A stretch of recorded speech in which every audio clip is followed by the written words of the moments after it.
নমস্কার আমার প্রিয় দিদিবোনেরা বন্ধুরা, রিয়াল ব্লগার মাম্পি চ্যানেলে সবাইকে স্বাগত। যে যেখান থেকে আজকের ব্লগটি দেখছো সবাইকে অনেক ধন্যবাদ আর ভালোবাসা জানিয়ে আজকের ভিডিওটি শুরু করছি। এখন সকাল 11টা মতো বাজে ঘড়িতে। সকাল থেকে তেমন একটা কাজকর্ম হয়নি, আশিবাসি কাজকর্ম ব্রেকফাস্ট করা যেগুলো হয় সেগুলো হয়েছে ঠিকই, হাতে এখনও বিস্তর কাজ বাকি। কিন্তু আমি নিজেকে আর আটকাতে পারলাম না, কারণ এই কুলগুলো আমাকে খেতেই হবে। আজকে তো আমার জিভ দিয়ে জল পড়ছে ঠিকই, তোমাদের জিভ দিয়েও জল পড়বে। আর জানো তো, কুল খেতে আমি তো ভালোবাসি, আমার ছেলেও ভীষণ ভালোবাসে। সকালবেলা থেকে আমাকে বলছে, মামা কুলগুলো কখন তুমি মাখাবে? আর আমিও ভাবছি যে একটু বেলাটা হোক তারপরেই খাবো। অপেক্ষা করেছিলাম একটু রোদ উঠবে ঠিকই, কিন্তু দেখলাম না, একদম রোদ উঠলো না।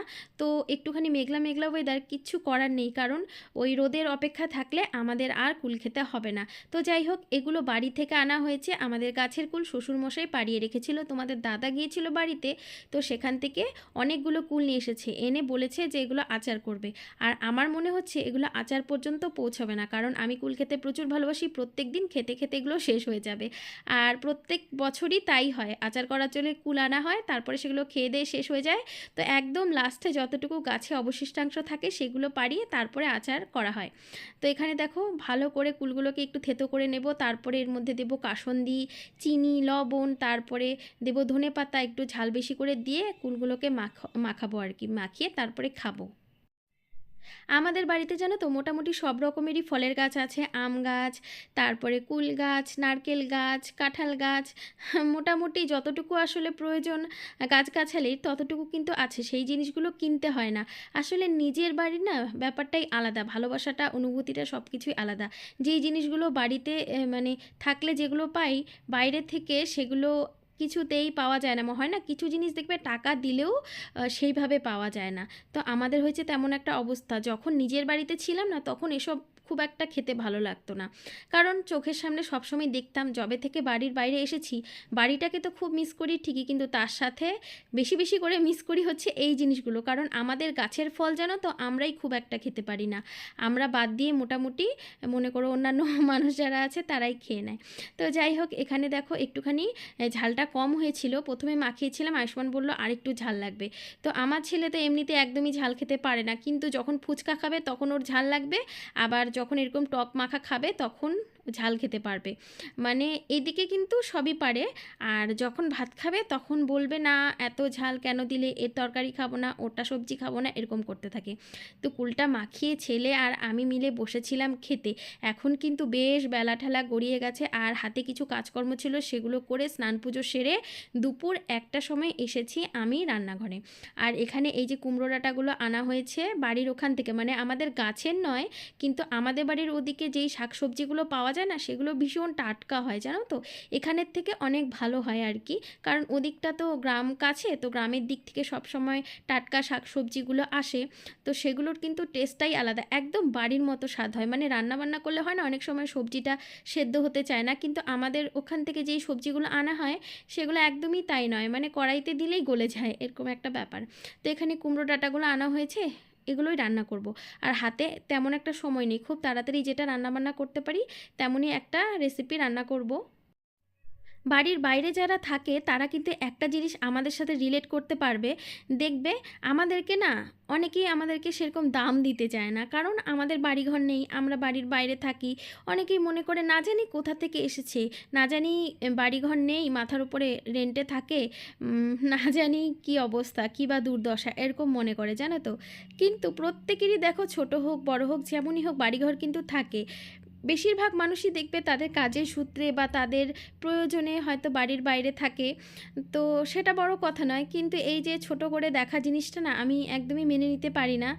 তারপরেও কী বা করার আছে, প্রত্যেককে তো আর ধরে ধরে জনে জনে বলতে পারি না, না যে আমার বাড়ি আছে, আমার বাড়ি আছে, তাই যে যা মনে করে করুক। তারপরেও মাঝে মাঝে ভীষণ খারাপ লাগে, হয় না, অনেকের দেখবে এক এক রকমের এক একটা চাউনি থাকে, যে কোথা থেকে এসেছে, রেন্টে থাকে, কথাই বলতে চায় না, এমন একটা ব্যাপার।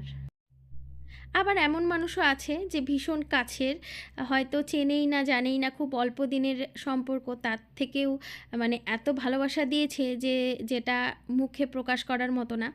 তো যাই হোক, এখানে দেখো মুসুর ডাল দিয়ে আজকে মিষ্টি কুমড়োর ডোকাটা রান্না করব। আর তোমাদেরকে না একটা কথা বলবো কি না আমি একদমই সাহস করে উঠতে পারছিলাম না। আর ভাবলাম অবশেষে না, এরকম একটা সিদ্ধান্ত আমাকে নিতেই হবে।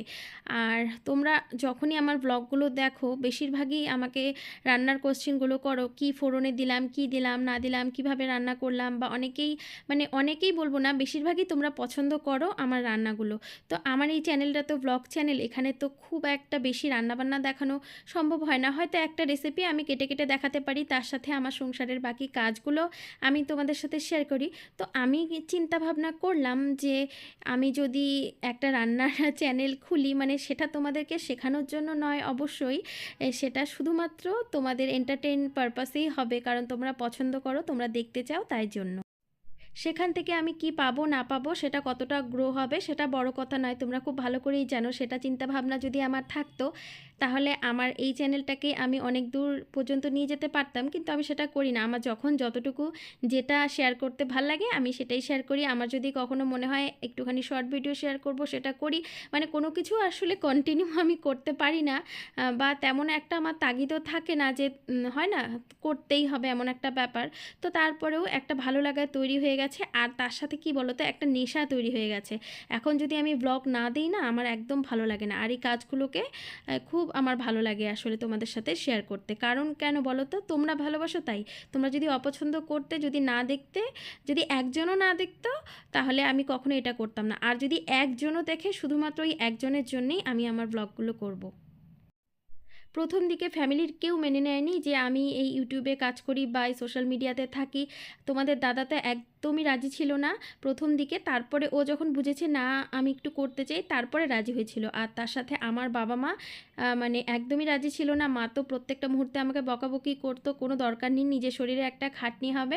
আর আমার বাবা এখন পর্যন্ত খুব একটা মেনে নিতে পারে না। আমি বাবার সামনে তো খুব একটা ক্যামেরা অন করতেই পারি না, আর বাবাকে যেন এত কিছু বলি না। আমার বাবা একটু সেকেলে মানুষ, তো বাবার কাছে অত এই ধরনের অ্যান্ড্রয়েড সেট নেই, বাবার কাছে নর্মাল মোবাইল। তো বাবা খুব একটা জানেই না যে আমি ইউটিউবে কাজ করি বা আমি ব্লগ বানাই, আমার ভিডিওগুলো মানুষ দেখে, মানে খুব কম। একটু হয়তো আমরা যখন কথা বলি বা গল্প করি একটু শোনে যে ভিডিও টিডিও দেই এরকম ঘরের কাজ রান্না বান্না, কিন্তু ডিটেলসে বাবাকে শোনাই না, কারণ ভীষণ বকাবকি করে। আর তার সাথে আমার শ্বশুর বাড়িতে বিশেষ করে আমার মানে শ্বশুর শাশুড়ি বা কাছের কিছু মানুষজন, ওরা তো আমার মোবাইল ইউজ করাটাকেই পছন্দ করে না। ভিডিও টিডিও করা তো সেগুলো দূর কি বাত, মানে আমি যে হাতে মোবাইলটা নেই বা আমি যে মোবাইল ব্যবহার করি, বা আমি যদি কারোর সাথে ফোনেও কথা বলি মানে 5টা মিনিট, বা আমি আমার বাবার বাড়ির মানুষের সাথেও 5 মিনিট যদি ফোনে কথা বলি, সেটাও ওরা পছন্দ করে না। মানে ওদের কথা হলো তুমি ফোন ব্যবহারই করতে পারবে না। এবং এরকম ছিল বেশ অনেক দিন, আমি যখন বাড়িতে ছিলাম আমি ফোন ইউজ করতেই পারতাম না ওদের ভয়ে, বা ওদেরকে দেখলে আমি ফোনটা কেটে দিতাম বা ফোনটা লুকিয়ে রাখতাম, মানে এরকম ছিল। আর আমার শাশুড়ি মা বলতো, মানে আমার মাও যদি ফোন করতো বলতো এত কথা কিসের, এত মোবাইল ফোন কিসের, তো এরকম একটা ব্যাপার ছিল। তো এখন যদিও সেই বাধাটা অনেকটা কেটেছে, কারণ হয় না যুগের সাথে সাথে, সময়ের সাথে সাথে মানুষও বদলে যায়। ওনারাও অনেকটা বদলে গেছে, আমিও অনেকটা বদলে গেছি। এখন আর সেই ভয়টা বা ইতস্তত ব্যাপারটা আর নিজের মধ্যে রাখি না, কারণ আমি তো জানি যে আমি কিছু ভুল করছি না। আর মেয়েদের দেখো সব থেকে বড় ব্যাপার হলো যে হাজব্যান্ড যদি সাথে থাকে, হাজব্যান্ড যদি সাপোর্ট করে, তাহলে কে সাপোর্ট করলো না করলো সেগুলো না কোনো কিছু খুব একটা যায় আসে না। আর তোমাদের দাদা তোমরা তো জানোই আমাকে যথেষ্ট সাপোর্ট করে। আমি যদি বলি যে ইউটিউবে কাজ করব তাও করো, আর যদি বলি যে করব না তাও ওর কোনো চাপ নেই। মানে আমি যেটা পছন্দ করি সেটাতেই ও সাপোর্ট করে। আমার কাছে এটা একটা বিশাল পাওয়া। তো যার জন্য এখন নিজের মতো করে জীবনটা চালাই, আর নিজের মতো করে কাজকর্মগুলো গুছিয়ে নিতে পারছি। তো সেটাই চিন্তাভাবনা রেখেছিলাম যে ভাবছি একটা কুকিং চ্যানেল তোমাদের সাথে শেয়ার করব। তো দেখি কতটা কি করতে পারি, পুরোটাই তো তোমাদেরকে জানাবো। আর এখন পর্যন্ত যদি তোমরা আমার ব্লগটা দেখে থাকো, তো আমার আজকের ভিডিওটাকে একটা লাইক করে দিও। তোমাদের একটা লাইক পরবর্তীকালে ব্লগ বানাতে আমাকে অনেক মোটিভেট করে। আর তোমাদের যদি মনে হয় ইউটিউবে আমি একটুখানি জায়গা করে নিই, তাহলে আমার চ্যানেলটা তোমরা সাবস্ক্রাইবও করতে পারো, চাইলে ব্লগগুলোকে শেয়ারও করতে পারো। তো আজকে দেখো দুপুরের লাঞ্চে কি ছিল, এই তো কাতলা মাছটা কালিয়া করেছিলাম, টমেটোর চাটনি করেছিলাম, তার সাথে এই তো দেখলেই রেসিপিটা শাকের। তো চলো ভিডিওটা এখানেই শেষ করছি। সবাই খুব ভালো থেকো, সুস্থ থেকো, সবাই সাবধানে থেকো।